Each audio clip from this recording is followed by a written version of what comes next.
High বন্ধুরা, শুভ সকাল। কেমন আছো সবাই? আশা করছি সকলে অনেক বেশি ভালো আছো। আমরাও না বেশ ভালো আছি। সকাল সকাল উঠে আগে খাটটাটগুলো গুছিয়ে নিয়েছি, যেহেতু দোকানে যাওয়ার একটু তাড়া ছিল, আর সে কারণেই না খাটটা খুব তাড়াহুড়ো করে গুছিয়েছিলাম। তোমাদের সাথে গোছানোটা আজ আর শেয়ার করতে পারলাম না। গাছগুলোয় পানি দিয়ে নিয়েছি, কিছুটা বাসনপত্র আছে, এগুলো মাজতে গেলে বেশ 1 ঘন্টা মতো টাইম লেগে যাবে মেজে উপর করতে করতে। আর কিছুটা বাসনপত্র আমি মেজেছিলাম, সেগুলোই কিন্তু উপর করা আছে, আর যেগুলো কিন্তু আমি মাজতে পারিনি সেগুলো রেখে এখন আমাকে দোকানে চলে যেতে হবে। আর সবথেকে বড় কাজ যেটা, মুরগিদেরকে খেতে দেওয়া, কারণ এটা তো আর সারাদিন খেতে দিতে পারবো না। এখন পরিবেশটা দেখো কত সুন্দর লাগছে, চারিদিকে পুরো রোদ্দুর রোদ্দুর ভর্তি হয়ে গেছে, সোনালি সোনালি একটা ভাব আছে। আর রোদ্দুর উঠলে ঠান্ডাটা বেশি থাকলেও না একটু ভালো লাগে।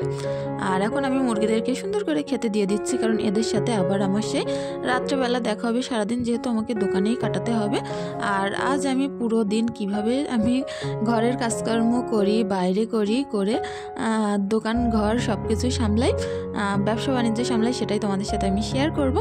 ব্যবসা বলতে আর কি বলবো, ছোট্ট একটা ব্যবসা আমার, সেটাই আমি নিজে দেখাশোনা করি। আর আমার হাজব্যান্ড কিন্তু অন্য কাজ করে। যাই হোক, অনেক ভাইয়ারা আছো, বোনরা আছো যারা বারবার কমেন্ট করছো আমার বাড়ি কোথায়। আমার বাড়ি বসিরহাট, আর আমার ডিস্ট্রিক্টের নাম হচ্ছে নর্থ 24 পরগনা। আর যাই হোক, এখন আমি চলে এসেছি আমার গ্যাসের পাট্টারগুলো মুছে নিতে, সুন্দর করে আমার গ্যাসের চুলাটা এখন দোকানে এসে আগেই মুছে নিচ্ছি, কারণ দোকানে তো জানোই থাকলে গ্যাসের চুলাটার অবস্থা কেমন হয়। আর তারপর 1 কাপ চা খেয়ে নেব।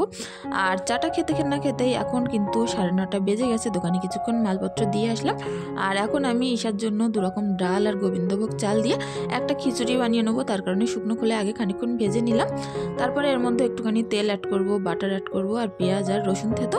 আর খুব নর্মালি রান্নাটা করব। রসুনটা একটাই কারণ ছিল দেওয়ার, কারণ অনেকটা বেশি সর্দি কাশির বাচ্চাদের সমস্যা হয়। এই ঠান্ডাটা যখন চলে যাওয়ার মতো সময় আসে, এক ঠান্ডা আসার টাইমে বাচ্চাদেরকে অনেক সর্দি কাশি লাগে, আর এক ঠান্ডা যাওয়ার টাইমে সর্দি কাশি লাগে। তার কারণেই না আমি ঈশাকে একটুখানি রসুন দিয়ে খাওয়ানোর চেষ্টা করছি সব কিছুর ভিতরে। আর একটু ক্যাপসিকাম দিয়েছিলাম, দিয়ে বাটার টাটার দিয়ে সুন্দর করে এখন ঢাকা দিয়ে দিলাম। দিয়ে 2টো সিটি দিয়েছিলাম। 2টো সিটি দিতে না দিতে খিচুড়িটা অনেক সুন্দর হয়ে গেছিলো, কারণ গোবিন্দভোগ চাল না অনেক তাড়াতাড়ি হয়ে যায়। আর এখন দেখো খিচুড়ির কালারটা অনেকটাই সুন্দর ছিল, আর অনেকটা হেলদিও ছিল। আর যেহেতু বাটার দেওয়া ছিল, টেস্টটা কিন্তু অনেকটা বেশি ছিল। ঈশা না যে কোনো জিনিস টেস্ট না হলে খেতে চায় না। ঈশাকে এখন আমি ধরে ধরে খাইয়ে দিচ্ছিলাম। বেশ কিছুটা খেয়েছিল, আর কিছুটা লাস্টের দিকে না আর খেতে চাইছিল না। কি হচ্ছিল বলতে পারবো না, জোর পেট ভরে গেছে না খাওয়ার মুড ছিল না, বদমাইশ করছিল। যা হোক, এভাবে খাওয়াতে খাওয়াতে সিমরান পাশে এসে বসলো খাবার খেতে। আর এটা কিন্তু আমার দোকানের ভিতরে, এখানেই আমরা সারাদিন ঈশাকে ছেড়ে দিয়ে রাখি। একটুখানি জায়গা আছে এর ভিতরে, এখানেই সারাদিন ঈশা ছাড়া থাকে, খেলাধুলা করে। আর আমার দোকানের এই প্যাসেজটার পিছনেই আমার রান্না করার জন্য একটুখানি জায়গা আছে। সারাদিন কিন্তু আমাদের এই বদ্ধ জায়গার ভিতরেই কেটে যায়, অনেকটা কষ্ট করে, কি বলবো, প্রচুর কষ্ট করতে হয়। সামান্য একটুখানি ছোট্ট জায়গার মধ্যে বাচ্চা কাচ্চা নিয়ে রান্না খাওয়া থাকা কতটা যে বেশি কষ্টের, কি বলবো। তার মধ্যে সিমরানের কাছ থেকে এখন ঈশা একটু খাচ্ছিল, আমি দিচ্ছিলাম, মোটেও খেতে চাইছিল না। সিমরানের ভাত থেকে আবার নিচ্ছিল, ওর পাতের থেকে যেন এর খেতে একটু বেশি ভালো লাগছিল। তারপরে সকালবেলা অনেকটা বেশি খিদে পেয়ে গেছিলো, তার কারণে শুকনো ভাত ছিল। আজ কোনো রকম তরি তরকারি রান্না ছিল না, আগের দিনে সবজি কিছু। তার কারণে ভাবলাম একটুখানি ভাতটা ভাজা করে নেই। পেঁয়াজ, রসুন আর লঙ্কার গুঁড়ো, হলুদ, নুন এগুলো দিয়ে ভাতটা একটু সুন্দর ভাজা ভাজা করে নিয়েছিলাম। আর দেখো, ভাতটা ভাজার পরে কিন্তু কালারটা অনেক সুন্দর এসেছিলো, আর খেতে না অনেক বেশি মজার হয়েছিল। যাই হোক, আমি এখন সুন্দর করে ভাতটা মাখিয়ে খেয়ে নেবো। তার মধ্যে যে কতবার দোকানে খরিদ্দার এসেছে, হাত ধুয়ে ধুয়ে মাল দিতে হচ্ছিলো। খাওয়ার প্রতি পুরো কি বলবো ইন্টারেস্টটা নষ্ট হয়ে গেছিলো। আর তারপরে আবারও চলে আসলাম। কিছুক্ষণ পরে দোকানে আবারও বেচাকেনা করে নেব। সারাদিন যে আমার কতটা বেশি কষ্ট করে যায় সেটা একমাত্র আমি নিজেই জানি। সবথেকে বড় জিনিস এই যে গাড়ি চলার কারণে এতটা বেশি ধুলোবালি। আমার ধুলোবালি না একটু অ্যালার্জি আছে, আর প্রচুর শ্বাসকষ্টের অসুবিধা হয়। আর এই ধুলোর মধ্যে সারাদিন আমার বাচ্চাদের নিয়ে রাখতে হয়, আমার নিজের থাকতে হয়। কতটা বেশি যে আজ আরও একটু বেশি শ্বাসকষ্টের অসুবিধাটা হচ্ছিল, কারণ এতটা বেশি শুকনো পড়ে গেছে। তার মধ্যে বড় গাড়ি যাচ্ছে বারবার, যত বড় গাড়ি যাচ্ছে তত ধুলোয় পুরো ভর্তি হয়ে যাচ্ছে। আর এদিকে বেচাকেনা করতে করতে 2 বেচারা পিছনে শুয়ে খেলা করছিল। আর তার মধ্যে ভাতটা আমি বসিয়ে দিয়ে গেছিলাম, ভাতটা দেখছিলাম উতলোচ্ছে কিনা, কিন্তু পানিটা সবে গরমে উঠেছে। এদিকে করার কড়ার মধ্যে 3টে ডিম সিদ্ধ বসিয়ে দিচ্ছি, দিয়ে একটুখানি ডিমের দো পেঁয়াজের মতো করে নেব। আর এদিকে সিমরান আর ঈশার জন্য একটুখানি মিশ্রি আর যে ইসবগুলির ভুসি হয় সেটা দিয়ে ভিজিয়ে রেখে দিলাম, একটুখানি বাদে ওদের দুজনকে দিয়ে দেবো। আর যেহেতু ছোটো চামচ দোকানে খুঁজে পাচ্ছিলাম না, বড় চামচের ডান্ডি দিয়েই কিন্তু নাড়ছিলাম। আর তার মধ্যে এখন পেঁয়াজ আদা রসুনগুলো সুন্দর করে আমি কেটে বাটা করে রেখে দেবো, কারণ মাংসও করব। আর যে ডিমের দো পেঁয়াজাটা করব অবশ্যই দেখতে থাকো, অনেক বেশি ভালো লাগবে। আর যাই হোক, এখন পেঁয়াজ আদা রসুন সুন্দর করে আমি এখন কেটে নিচ্ছি। ওদিকে কিন্তু ঈশা প্রচুর বেশি জ্বালাতন করছিল ঘুমাবে বলে। আর কি বলবো যে এই টাইমটা যে আমার কতটা বেশি কষ্ট করেছে একমাত্র আমি আর ওপরওয়ালা জানে। আর সব থেকে বেশি কষ্ট হয় যখন বাচ্চা কাচ্চা টাইমে খেতে না দিতে পারি, ঘুম পাড়াতে না পারি। নিজের খাওয়া ঘুমের কথা তো বাদই দাও, 3টে-4টে অনায়াসে বেজে যায়। আর এখন 2টোর দিকে একটুখানি দোকানটা ফাঁকা ছিল, ভাতটা হয়ে গেছিলো, ডিমটা এখনও করতে পারিনি। যেহেতু দোকানটা ফাঁকা ছিল, এই ফাঁকে আমি স্নানটা করে কিছুটা জামাকাপড় কেচে ধুয়ে নিয়েছিলাম। নিয়ে এগুলো এখন আমি সুন্দর করে মেলে দিচ্ছি। বাড়িতেও কিন্তু সকালবেলা কিছুটা ধুয়েছিলাম, সেগুলো ছাদের উপরে মেলে দিয়েছিলাম। আর আজ একটু ইচ্ছা আছে তাড়াতাড়ি বাড়িতে যাওয়ার জন্য, কারণ বাড়িতে অনেকটা কাজ পড়ে আছে। সকালবেলা তো দেখলেই বাসি বাসন টাসনগুলো কিন্তু বাড়িরগুলো মাজতে পারিনি, দোকানে যেগুলো ছিল সেগুলো এখন আমি মেজে নিয়েছিলাম। নিয়ে সেগুলো আমি সুন্দর করে এখন উপর করে দিলাম। আবার রান্না করতে করতে যে বাসনপত্রগুলো পড়বে আবারও সেগুলো মাজতে হবে। সারাদিন মাজা ধোয়া, কাচা ধোয়া আর কাজকর্ম আমার যতক্ষণ ভিডিও তোমরা দেখতে পাবে কখনোই হাত পার বিরাম আমার থাকে না। সকাল সেই যে 6টা থেকে শুরু করি, 5টা থেকে শুরু করি, আর এরকমই কিন্তু লেগে যায় সেই 9টা, 10টা, 11টা পর্যন্ত, যতক্ষণ পর্যন্ত সিমরান ঈশা না ঘুমায় ততক্ষণ একই রকমভাবে চলতে থাকে। আর এখন আমি ডিমের দো পেঁয়াজা করার জন্য সিদ্ধ ডিমগুলো তেলের মধ্যে দিয়ে একটু ভাজা ভাজা করে নিচ্ছি। ডিমগুলো না যেহেতু পানি একটু কম দেওয়া হয়ে গেছিলো, ওপরটা একটু সিদ্ধ হতে বাকি ছিল, যা হোক একটু নরম নরম ছিল, যার কারণে একটু বেশি করে ভাজা করে নিচ্ছে। আর ঈশা যেহেতু নরম কুসুম খায়, ওর তো কোনো অসুবিধাই নেই, ওর জন্য একটা ডিম আমি তুলে রেখেছি। এদিকে নুন হলুদ দিয়ে ভাজা করে তার মধ্যে পেঁয়াজ আদা রসুন লাল লাল করে ভাজা ভাজা করে লঙ্কার গুঁড়ো, জিরের গুঁড়ো, ধনিয়া গুঁড়ো, গরম মশলা গুঁড়ো এগুলো দিয়ে সুন্দর করে একটুখানি ফুটিয়ে নামিয়ে নিলেই কিন্তু ডিমের দো পেঁয়াজার যে ঝোলটা সেটাও রেডি হয়ে যাবে। এখন রেডি হয়ে গেছে। আর এর মধ্যে ভাতটাও কিন্তু সুন্দর উতলে একেবারে নরম হয়ে গেছিলো। তার মধ্যে মাংসটা আমি এদিকে প্রেশারের মধ্যে কষিয়ে নিয়ে একটুখানি পানি দিয়ে সিটি দিয়ে নেবো, নিলেই কিন্তু মাংসটা আমার রেডি হয়ে যাবে। যাই হোক, আর দুপুরবেলা এই যে কাজগুলো করছিলাম, করতে করতে প্রায় 4টে মতো বেজে গেছিলো। কিছুক্ষণ এইভাবে সিটি দিয়ে নেবো, 1-2টো দিয়ে খাওয়া দাওয়া করার পর কিছুক্ষণ রেস্ট করেছিলাম, বলতে পারো 10 থেকে 15 মিনিট। তার মধ্যে অনেকটা মালপত্র আমার হাজব্যান্ড নিয়ে এসেছিলো, সেগুলো আমি একে একে গুছিয়ে নিয়েছিলাম। ফের বাজারে গিয়ে কিছুটা সবজি নিয়ে এসেছে, নিয়ে এসে আমাকে আর কোনো কাজেই বলতে পারছে না, কারণ সারাদিন দেখতেই পাই যে কতটা বেশি কষ্ট করি। তার কারণে ও নিজে নিজেই সব সবজিগুলো ফ্রিজে রেখে দিচ্ছিলো। পরে আমি এর যে সবজি যে জায়গায় রাখতে আলাদা আলাদা পাত্রে বাড়ি নিয়ে গিয়ে রেখে দেবো। দোকানের ফ্রিজে যেহেতু জায়গা শর্ট থাকে, সেহেতু একসঙ্গে করেই পেপারের ভিতরে ভরে রাখতে হয়। আর এখন বাতাসা ঢেলে রেডি করে নিচ্ছে সন্ধ্যেবেলা। তারপর আমি বাড়িতে চলে আসলাম। এসে আমার ইন্ডাকশনের উপরে একটু চা উতলে পড়েছিল কাল রাত্রে, সেটা আমি খেয়াল করিনি যে এর উপরে একটু দাগ হয়ে আছে, সেটা আমি সুন্দর করে মুছে নিলাম। তারপরে ঈশার দুধটা এখন সুন্দর করে জাল করে নেবো, মগের ভিতরে দিয়ে অনেকক্ষণ ধরে ফুটিয়ে নেব। আর সবাই তো জানোই কম বেশি, যারা আমার রোজকার ব্লগ দেখে থাকো, যে বাড়ি আমার গ্যাসের সিলিন্ডারটা নেই, যার কারণে টুকটাক জিনিসপত্রগুলো ইন্ডাকশনেই করতে হয়। তার মধ্যেও সন্ধ্যাবেলা এখন আমার গাছগুলো আরও একবার পানি দিয়ে নেবো।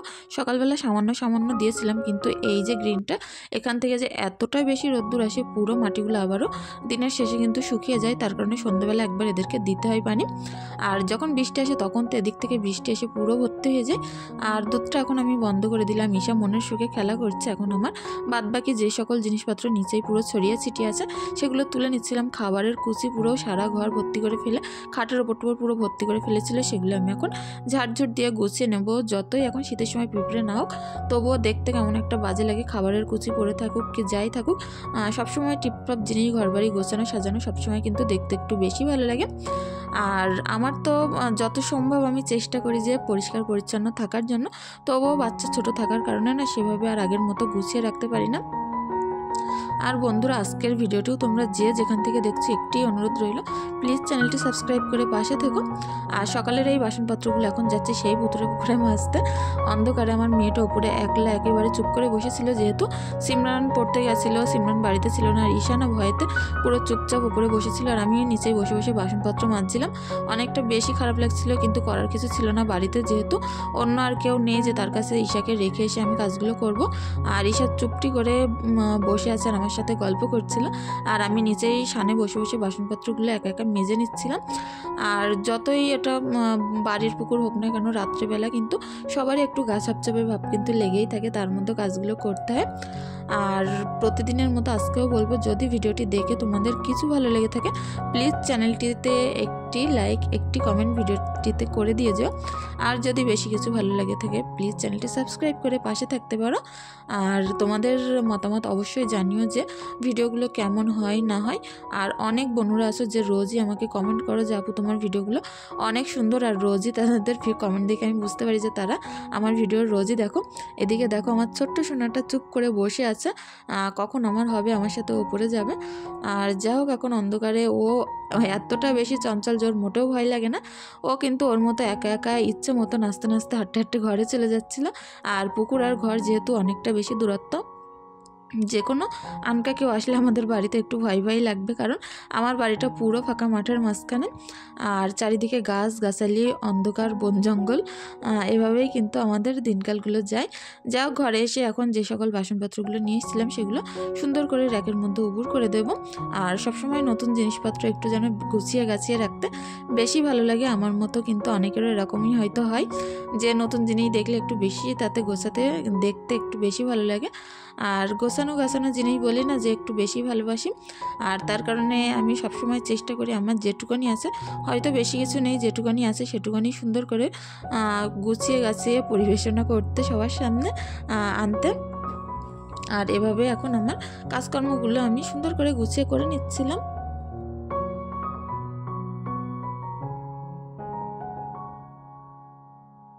শেষে একটু সময় পেলাম ঈশাকে কোলে নেওয়ার জন্য, কারণ ও অনেকক্ষণ ধরে চাতক পাখির মতো দাঁড়িয়েছিল একটু কোলে উঠবে বলে। আর ওকে কোলে নিয়েই এখন আমি চাটাগুলো সুন্দর করে সেঁকে টেকে নেব। আর যা হোক, একটুখানি যখন কোলে নিয়েছি কিছুক্ষণ অন্তত রেখে দেই, তারপরে আবারও নামিয়ে দিলাম, দিয়ে এখন চাটাগুলো সুন্দর করে সেঁকে নেব। আর ঈশা দুধ চা খেতে প্রচুর বেশি পছন্দ করে, যদিও আমি ওকে তেমনভাবে কোনো চাই দেই না, কিন্তু দুধ চাটা দেখলেও সামলাতে পারে না নিজেকে। আর এই কাপগুলো না প্রচুর ছোটো ছোটো একটুখানি করে চা ধরে। আর নিয়ে এখন আমরা একসঙ্গে নিয়ে এই যে পটেটো বিস্কুটটা নিয়ে বসে খেয়ে নেবো দুজন মিলে। সিমরান যেহেতু বাড়িতে নেই, পড়তে গেছে, সিমরান আসলে ওকে যাও কিছু একটুখানি করে দেবো, দিলেই হয়ে যাবে। আর ঈশা আমার কোলেই ছিল, কোল থেকে কিন্তু নামতে চাইছিল না। আর এখন আমরা দুজনে একসঙ্গে বসে অনেকক্ষণ যাবৎ ঈশা বকবক বকবক করছিল, আমি ওর কথার উত্তর দিচ্ছিলাম আর চা খাচ্ছিলাম। এই কিছুক্ষণ অন্তত আধ ঘন্টা চুপচাপ একটুখানি বিশ্রাম নেব, তারপরে আরও যে সকল কাজকর্মগুলো ঘরে আছে সেগুলোও করে নেব। আর যাই হোক, তোমরা যে যেখান থেকে আছো এখনও পর্যন্ত আমার সাথে আছো, তোমাদেরকে অনেক অনেক অনেক ধন্যবাদ যে এখনও পর্যন্ত আমার সাথে থাকার জন্য, আমার ভিডিওটি কন্টিনিউ দেখার জন্য। আর তারপরে এ ঘরে এক গাদা সেই কি বলবো যেন জামা কাপড়ের পাহাড় পড়েছে, এগুলো সব ভাঁজ করে নিতে হবে, যেহেতু দুদিন আর কোনো জামা কাপড় ভাঁজ করার টাইম পাইনি, তার কারণে এতগুলো জামা কাপড় জমে গেছে। আর এগুলো সবগুলোই আমি সকালবেলা কিছুটা কেচে দিয়ে গেছিলাম ছাদের উপরে, সেখান থেকেও কিছুটা তুলে নিয়ে এসে এখন সুন্দর করে সব কিছু ভাঁজ টাজ করে গুছিয়ে নেব।